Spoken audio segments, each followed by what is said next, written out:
नमस्कार प्रेक्षकांनो, ठरलं तर मग या मालिकेच्या येणाऱ्या भागामध्ये जबरदस्त असा ट्विस्ट येणार आहे. तर प्रेक्षकांनो, रविराज काकांनी रागाच्या भरात टोकाचं पाऊल उचललेलं असतं. त्यांनी प्रियाला आपल्या प्रॉपर्टीतून बेदखल केलेलं असतं आणि त्याचबरोबर इथे आता प्रॉपर्टीमधून रविराज काकांनी बेदखल केल्याची बातमी जेव्हा प्रियाला कळते, तेव्हा प्रिया आता जणू काही कोमातच जाते. आणि त्याचबरोबर प्रेक्षकांनो, अर्जुन आणि सायली इथे प्रिया आणि साक्षीचं आधीपासूनच कनेक्शन आहे असे काही पुरावे गोळा करत असतात आणि त्यामध्ये त्यांना आता खूपच जास्त महत्त्वाचा पुरावा मिळालेला असतो आणि तो म्हणजे इथे जेव्हा अर्जुन प्रियाचं बँक स्टेटमेंट चेक करतो तेव्हा त्याच्यामध्ये साक्षीच्या अकाउंटमधून प्रियाच्या अकाउंटवरती कितीतरी पैसे हे ट्रान्सफर झालेले असतात. त्यामुळे इथे अर्जुनला आता खूपच जास्त महत्त्वाचा पुरावा हा मिळालेला असतो आणि त्यामुळे इथे साक्षी आणि प्रियाचं आधीपासूनचं कनेक्शन आहे आणि त्यामुळे इथे प्रिया साक्षीला वाचवण्याचा प्रयत्न करते. हे अर्जुन आता कोर्टामध्ये सिद्ध करणार असतो आणि प्रियाची वाट लावणार असतो. तर इथे प्रेक्षकांनो, कशा पद्धतीने पुढील भागामध्ये रविराज काका आपल्या प्रॉपर्टीमधून प्रियाला बेदखल करतात आणि त्याचबरोबर इथे अर्जुन सायलीला बँक स्टेटमेंट मिळाल्यानंतर साक्षी आणि प्रियाचं कशा पद्धतीने आधीपासूनच कनेक्शन आहे हे सगळ्यांच्या समोर आणतात. आजच्या भागामध्ये सविस्तरपणे आपण बघूया. तर प्रेक्षकांनो, आपण बघितलं इथे सुभेदारांनी रविराज काकांना अंधारात ठेवत अश्विन आणि प्रियाचं लग्न लावून दिलेलं असतं आणि इथे रविराज काकांना त्याबद्दल काहीही सांगितलेलं नसतं. त्यामुळे इथे रविराज काका आपलं काम संपल्यानंतर 2-3 दिवसानंतर जेव्हा घरी परत येतात तेव्हा खूप मोठ्या सत्याचा उलगडा त्यांच्यासमोर होतो. रविराज काका विचारत असतात की तन्वी कुठे आहे? तर आता सगळेजण त्यांच्यापासून तन्वीने अश्विनबरोबर लग्न केल्याचं सत्य लपवत असतात. प्रतिमा पूर्णपणे टेन्शनमध्ये आलेली असते आणि नागराज, सुमनसुद्धा. तेव्हा रविराज काका म्हणतात, कॉलेजला गेली आहे का? तेव्हा प्रतिमा म्हणते, हो, ती कॉलेजला गेली आहे. आता काय सांगायचं, कसं सांगायचं, सगळेजण विचार करत असतात. आपण बघितलं, शेवटीला रविराज काकांना कळतं की इथे तन्वीने अश्विनबरोबर लग्न केले. रविराज काकांचा राग अनावर होतो. अश्विनबरोबर तन्वीने लग्न केलंय. आता प्रेक्षकांनो, आपल्या मुलीने वडिलांना न सांगता एका मुलाबरोबर लग्न करून ती त्या घरी निघूनसुद्धा गेली आणि वडील आता कामावरून परत आल्यानंतर त्यांना कळतंय की त्यांच्या मुलीने परस्पर लग्न केलंसुद्धा. म्हणजे आपले वडील आपल्यासाठी काही महत्त्वाचे नाही आहेत हे इथं दिसून येतं. तेव्हा इथे प्रेक्षकांनो, रविराज काकांना इथे खूप मोठा धक्का बसलेलाच असतो. पण त्यांना या गोष्टीचं वाईट खूप वाटतं की त्यांच्या मुलीसाठी तिचे वडील हे जरासुद्धा महत्त्वाचे नाही आहेत का? म्हणजे निदान तिला अश्विनबरोबर लग्न करायचं आहे, तिच्या मनामध्ये हा विचार आला आहे, तर किमान आपल्या वडिलांना सांगायचं तरी. त्यांना काय वाटतं, काय नाही, हे सुद्धा महत्त्वाचं नाही वाटलं का? ज्या वेळेला इथे प्रियाला अर्जुनबरोबर लग्न करायचं असतं त्यावेळेला रविराज काकांनी परवानगी दिलेली असते. पण इथे अर्जुनलाच मुळात तिच्याबरोबर लग्न करायचं नसतं, कारण ती व्यक्ती म्हणून कशी आहे हे अर्जुनने अगदी बरोबर ओळखलेलं असतं आणि मुळात ती तन्वी आहे या गोष्टीवरतीच त्याचा विश्वास बसत नसतो आणि त्यामुळे त्याने सायलीला निवडलेलं असतं.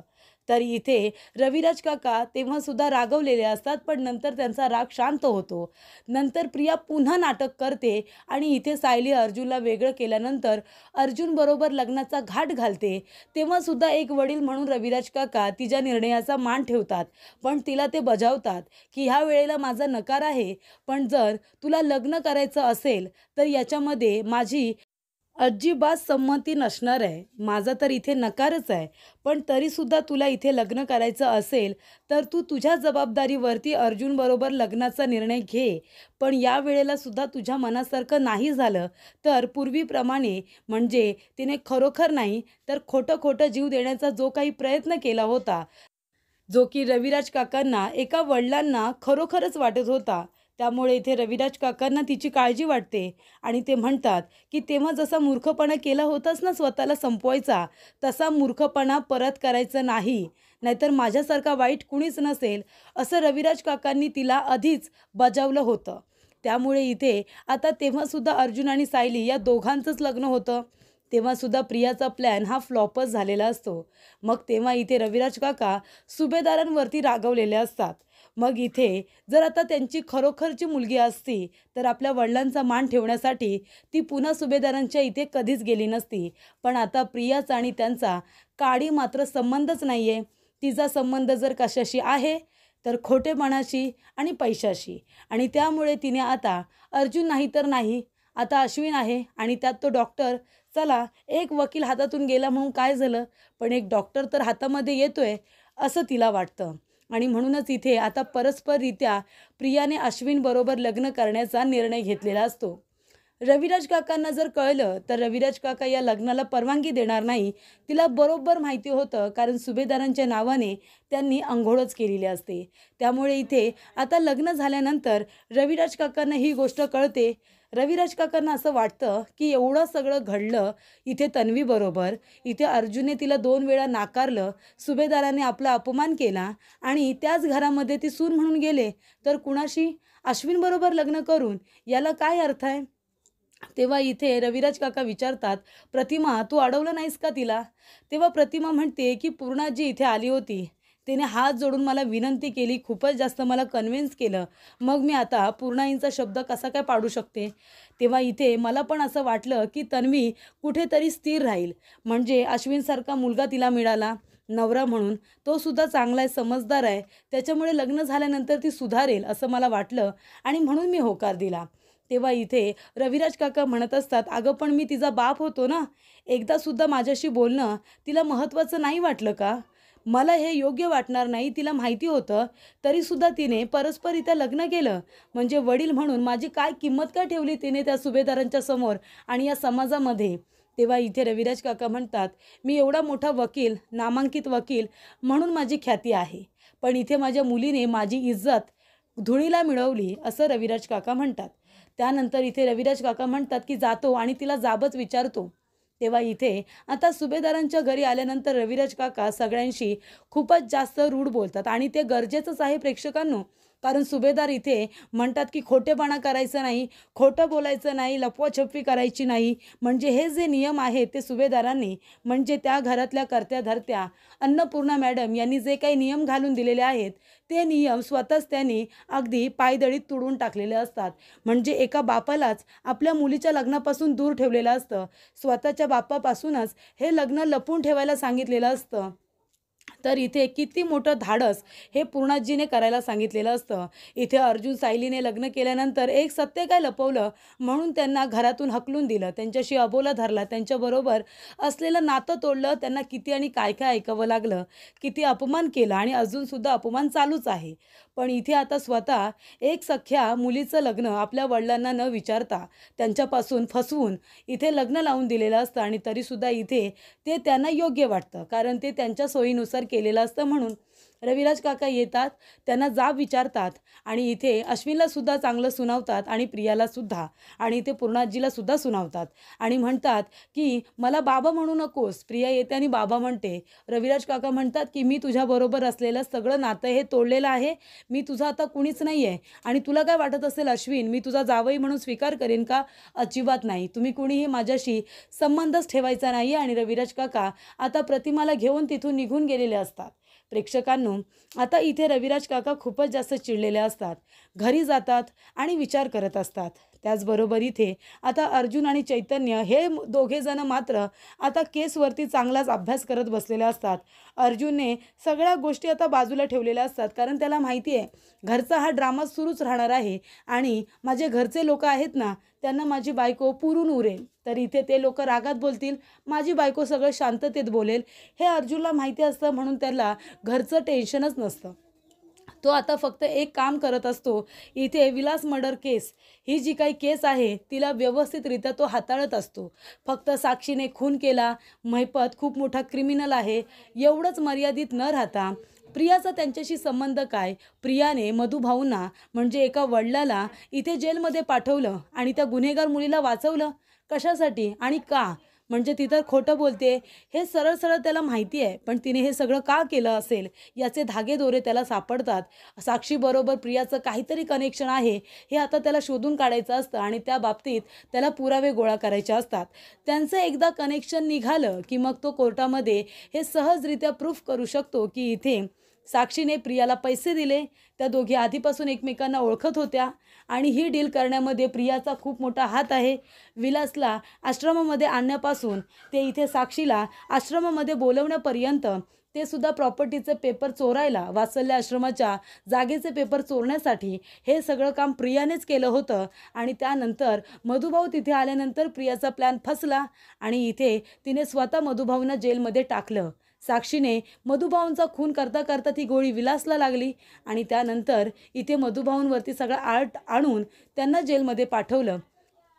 ह्या सगळ्या गोष्टी आता समोर येणार असतात, पण त्यासाठी इथे साक्षी आणि प्रियाचं कनेक्शन आहे असे पुरावे मिळणे गरजेचं असतं. तर इथे अर्जुन आता चैतन्याला सगळी केस व्यवस्थित समजावून सांगतो आणि तो म्हणतो त्यासाठी आपल्याला आश्रमाच्या आजूबाजूला जी घरं आहेत, जी दुकानं आहेत, तिथे जाऊन आता आपल्याला विचारपूस करायची आहे की महिपत तिथे आल्यानंतर कसा बोलायचा, कसा व्हायलेंट व्हायचा, त्याच्याबद्दल तुम्हाला काही माहिती आहे का. त्याचबरोबर इथे साक्षी आणि प्रिया या दोघींना त्यांनी कधी एकत्र बघितलं आहे का, असं भरपूर दुकानवाल्यांना, जे लोक तिथे राहतात त्या लोकांना विचारायचं, असं अर्जुनने आता ठरवलेलं असतं आणि त्यानुसार तो आपलं काम अगदी व्यवस्थित चोख करत असतो. तर इथे प्रेक्षकांनो, आता रविराज काकांचा खूप मोठा अपमान झालेला असतो. तर इकडे एवढे मोठे वकील असतानासुद्धा त्यांची सुभेदारांनी फसवणूकच केलेली असते. आता पूर्णाजी जर एवढी मोठी वयस्कर बाई असताना देखील तिला असं का वाटलं नाही की बाबा इथे प्रताप काकाला काही न सांगता जर अस्मिताचं लग्न असं रविराज काकांनी एका दुसऱ्याच मुलाबरोबर लावून दिलं असतं तर आपण ते सहन केलं असतं का. तर नाही. मग इथे आपण त्यांच्या मुलीला त्यांना काही न सांगता त्यांना अंधारात ठेवून कसं बरं इथे अश्विनबरोबर लग्न लावून द्यायचं, याचा विचार ती करत नाही. म्हणूनच इथे आता रविराज काका खूप चिडलेले असतात. प्रतिमाचा सुद्धा त्यांना राग आलेला असतो. त्यांना असं वाटत असतं की किमान तू तरी मला एकदा सांगायचं होतंस, अगं मी तुझा नवरा म्हणून तुझ्यासाठी सुद्धा महत्त्वाचं नाही आहे का. म्हणजे मी कोण आहे कोण या घरामध्ये. ना माझी मुलगी मला मान देत, ना माझी बायको माझं काय ऐकत. मग या घरामध्ये मी करतोय काय. रविराज काकांचा त्रागा प्रतिमा समजून घेत असते. ती त्यांना शांत करत असते, स्वतःसुद्धा माफी मागत असते. त्यानंतर इथे प्रेक्षकांनो रविराज काका खूप विचार करतात. प्रतिमाला म्हणतात, खरंच ही आपली मुलगी आहे. मला तर नाही वाटलं. तिने एका क्षणाचा सुद्धा आपला विचार नाही केला का गं. म्हणजे मी काय कमी केलं तिला. 20-22 वर्ष ती आपल्यापासून दूर होती, पण आता जेवढे वर्ष ती 2-3 वर्ष आपल्याबरोबर होती, मी तिला 20-22 वर्षांचं प्रेम देण्याचा प्रयत्न केला. तिचे सगळे हट्ट पुरवले, तिला जे हवं ते सगळं घरामध्ये आणून दिलं. अजून मी काय करायचं होतं. तिला पुन्हा कॉलेजमध्ये जायचं होतं, तिला फॅशन डिझायनिंगचा कोर्स करायचा होता. तिला जे हवं ते सगळं दिलं ना, मग तरीसुद्धा तिने माझा विश्वासघात करावा. तेव्हा इथे रविराज काका म्हणतात, प्रतिमा खरं सांगू का, ही खरंच आपली मुलगी आहे का गं, जिने एका क्षणभरसुद्धा आपल्या वडिलांचा विचार नाही करायचा. तेव्हा इथे प्रेक्षकांनो रविराज काका म्हणतात, ठीक आहे, जर मी वडील म्हणून तिच्यासाठी अजिबात महत्त्वाचं नाही आहे, कारण आता 20-22 वर्ष ती आपल्यापासून दूर होती, नसेल तिला आपल्याबद्दल आपुलकी, पण आता मलासुद्धा तिच्याबद्दल आपुलकी नाही आहे. जी मुलगी एका बापाचा अपमान करते, त्याला अंधारात ठेवून परस्पर लग्न करते आणि असं म्हणते की त्याच्यामध्ये तिची काही चूक नाही आहे, उलट ती सुभेदारांची बाजू घेऊन माझ्याशी वाद घालत होती. मग आता मी सुद्धा एक ठरवलं आहे, माझासुद्धा तिच्याशी संबंध नाही आहे, हे मी तिला दाखवून देणार आहे. प्रतिमा म्हणते, काय करणार आहात तुम्ही. रविराज काका म्हणतात, उद्या कळेलच तुला. त्यानंतर इथे रविराज काका आता वकील बोलावतात. त्यानंतरला ते स्वतः आधी बाहेर जातात. नागराज म्हणत असतो की काय चाललंय काय दादाचं, नक्की करतोय तरी काय. या प्रियाला या घरामध्ये मी प्रॉपर्टीसाठी आणलं होतं आणि आता हा दादा नक्की काय करतोय. तेव्हा इथे आता रविराज काका दुसरं तिसरं काही करत नाही. रविराज काका एक आयडिया करतात. ते इथे प्रियाच्या नावावरती जी काही त्यांनी प्रॉपर्टी केलेली असते, तिच्या अकाउंटला जे काही त्यांनी पैसे ट्रान्सफर केलेले असतात, ते सगळे आता इथे अकाउंट स्विच करतात आणि त्याचबरोबर इथे आता जी काही प्रॉपर्टी प्रियाच्या नावाने केलेली असते, त्या सगळ्या प्रॉपर्टीमधून तिला बेदखल करून टाकतात आणि पुन्हा एकदा सगळी प्रॉपर्टी स्वतःच्या नावाने करतात. तेव्हा इथे आता ही बातमी प्रियाला कळते, कारण बँकेचा तिला मेसेज जातो. त्याच्यावरून तिला कळतं की इथे तिच्या वडिलांनी तिचे सगळे अकाउंट आता स्विच करून टाकलेत. तेव्हा इथे प्रियाला खूप मोठा धक्का बसतो. ती म्हणते, काय, किल्लेदाराने माझे सगळे अकाउंट स्विच करून टाकले, म्हणजे आता मला एक पैसासुद्धा काढता येणार नाही आहे. तेव्हा इथे प्रियाला आता पहिला धक्का तर रविराज काकांनी दिलेलाच असतो. त्यानंतर इथे प्रतिमा म्हणते, काय हो काय झालं. तेव्हा रविराज काका म्हणतात, "नाही, काही नाही. जर एका मुलीसाठी एक बाप महत्त्वाचा नसेल, तर प्रत्येक वेळेला आई-वडिलांनीच मुलांच्या चुका पाठीशी घालायच्या असतात आणि त्यांनी इथे सगळं काही विसरून त्यांना परत आपलंसं करायचं असतं, तर त्या मुलांनासुद्धा आई-वडिलांची किंमत कळायला पाहिजे ना. म्हणून मी एक गोष्ट केली." तर इथे रविराज काकांनी आता टोकाचंच पाऊल उचललेलं असतं. ते म्हणतात, "प्रतिमा, मी आपल्या मुलीला तन्वी रविराज किल्लेदारला आपल्या सर्व प्रॉपर्टीमधून कायमचं बेदखल करून टाकलंय." नागराजला खूप मोठा धक्का बसतो. तो म्हणतो, "अरे देवा! म्हणजे इथे प्रॉपर्टीसाठी हिला खोटी तन्वी बनवून मी घरामध्ये घेऊन आलो आणि आता हिला प्रॉपर्टीमधूनच बेदखल करून टाकले. आता हिच्या वाट्याला एक पैसासुद्धा येणार नाही." त्यामुळे इथे नागराज म्हणतो, की त्या अश्विनबरोबर लग्न करण्याच्या मूर्खपणामध्ये हिने हातची सगळी प्रॉपर्टी आता घालून बसले. आता ते सुभेदार तरी हिला प्रॉपर्टी देणार आहेत का? कधी ना कधीतरी हा अर्जुन तिचा खोटारडेपणा सगळ्यांच्या समोर आणून देईल. मग एकदा का हिचा खोटारडेपणा सगळ्यांच्या समोर आला, की सुभेदारसुद्धा हिला धक्के मारून घरातून हाकलून देतील. किंवा इथे आता नागराज प्रियाला परत फोन करतो आणि म्हणत असतो, "अगं मूर्ख प्रिया, तुला माहिती आहे का काय केलंय ते दादाने?" तेव्हा ती म्हणते, "हो, बँकेमधून मेसेज आलाय मला. माझे सगळे अकाउंट स्विच करून टाकलेत ना त्या किल्लेदाराने. त्याला काय वाटलं, त्याने पैसा नाही दिला तर आता माझा नवरा कोण आहे त्याला माहिती नाही आहे का? अश्विन डॉक्टर आहे. तो काही कमी करणार आहे मला?" तेव्हा इथे रविराज काका म्हणतात, "आणि अजून एक महत्त्वाची गोष्ट, या घरामध्ये खोटी तन्वी बनून आली होतीस ना, आता तुला संपूर्ण प्रॉपर्टीमधून सुद्धा बेदखल करून टाकलंय." तेव्हा आता प्रियाच्या हातचं सगळं काही गेलेलं असतं. ती म्हणते, "अरे देवा! आता किल्लेदाराने तर मला बेदखल केलंय, पण आता इथे सुभेदारांना माझा खरा चेहरा अर्जुन आणि सायलीने दाखवला तर? मग मात्र माझं काही खरं नाही. म्हणजे इथे महिपत मारेल तेव्हा मारेल, हे लोकं मला जेलमध्ये पाठवतील आणि अर्जुन तर मला फासावरतीच लटकवेल. तेव्हा इथे आता किल्लेदारसुद्धा माझ्यावरती रागावलाय. किल्लेदारसुद्धा मला फासावरती लटकवेल. आता काय करू मी?" प्रिया इथे आता चांगलीच कचाट्यामध्ये सापडलेली असते. आणि महत्त्वाची गोष्ट म्हणजे प्रेक्षकांनो, इथे अर्जुन सायली विचार करत असतात, की साक्षी आणि प्रियाचं कनेक्शन आहे हे आपल्याला कसं काय कळेल? तेव्हा इथे सायली म्हणत असते, की "सर, तुम्हाला माहिती आहे का, ही प्रिया आहे ना, लहानपणापासून आहे ना, पैशांसाठी खूपच जास्त हपापलेली असायची. तिला नुसता पैसा हवा असायचा. मधुभाऊंनी एक पेटी केली होती. जो जेवढे पैसे कमावेल ना, किंवा जेवढे पैसे आम्ही बाजूला ठेवायचो काही कामांसाठी, बिलं भरण्यासाठी, ते पैसे ना प्रिया चोरायची. तिला सवयच होती. मला तर वाटतंय हे कामसुद्धा ना तिने पैशांसाठीच केलं असेल. कारण जेव्हा महिपत आणि साक्षी दोघेजणं सगळ्यात आधी आमचा आश्रम विकत घ्यायला आले होते आणि तेव्हा मधुभाऊंनी नकार दिला होता, तेव्हा आम्ही सगळेजणं मधुभाऊंच्या बाजूने होतो आणि त्या लोकांना आम्ही तिथून जायला सांगत होतो. तेव्हा प्रिया एकटी अशी होती, जी आमच्या विरोधात होती आणि ती म्हणत होती, की आमचं आश्रम विकायचं आहे म्हणून. "मधुभाऊ, विकून टाका ना, विकून टाका ना. अहो पैसे घ्या ना, या आश्रमाचे जेवढे पैसे येतील ना." आणि त्याच्यामध्ये महिपत दुप्पट किंमत द्यायला तयार झालेला असतो. त्यामुळे प्रिया म्हणते, की "दुप्पट किंमत देणार आहे, घ्या ना सगळा पैसा आणि वाटून टाका आणि आम्हाला सगळ्यांना सुखाने राहू द्या." पण इथे प्रेक्षकांनो, आता तेव्हा मधुभाऊ नाही म्हणालेले असतात आणि इथे सायली जेव्हा ही गोष्ट अर्जुनला सांगते, अर्जुन म्हणतो, की "मिसेस सायली, तुम्ही खूपच महत्त्वाची गोष्ट मला सांगितली आणि याच्यावरून एक गोष्ट माझ्या लक्षात आली, की बरोबर आहे. प्रियाने हे सगळं पैशांसाठीच केलं असेल. मग साक्षी आणि प्रियाचं कनेक्शन आहे हे आपल्याला लगेचच कळेल." तेव्हा इथे आता सायली म्हणते, "कसं काय?" तेव्हा अर्जुन म्हणतो, की "आपल्याला फक्त आता प्रियाचं बँक स्टेटमेंट मिळायला हवं. एकदा का तिचं आपल्याला अकाउंट मिळालं, तिचं बँक स्टेटमेंट आपल्याला मिळालं, की मग तिच्या बँक स्टेटमेंटवरून आपल्याला कळेल, की तिला कुणी-कुणी पैसे पाठवलेत आणि तिने कुणाकुणाला पैसे ट्रान्सफर केलेत. हे सगळं आपल्याला तिच्या बँक स्टेटमेंटवरून कळणार आहे." तेव्हा सायली म्हणते, "सर, मग ते बँक स्टेटमेंट आपण कसं काय मिळवायचं?" तेव्हा इथे प्रेक्षकांनो, आता सायली अर्जुनच्या तोंडातून हे शब्द येतात आणि त्यानंतरला इथे प्रिया खूप रागावलेली असते. कारण तिचे अकाउंट स्विच असतात, पैसा तिच्याकडे नसतो. तेव्हा ती इथे आता लगेचच घरातून बाहेर गेलेली असते नागराजला भेटायला. तेव्हा इथे सायली तिच्या रूममध्ये जाते आणि कपाटामध्ये बघत असते, की तिचे पासबुक वगैरे आहेत का.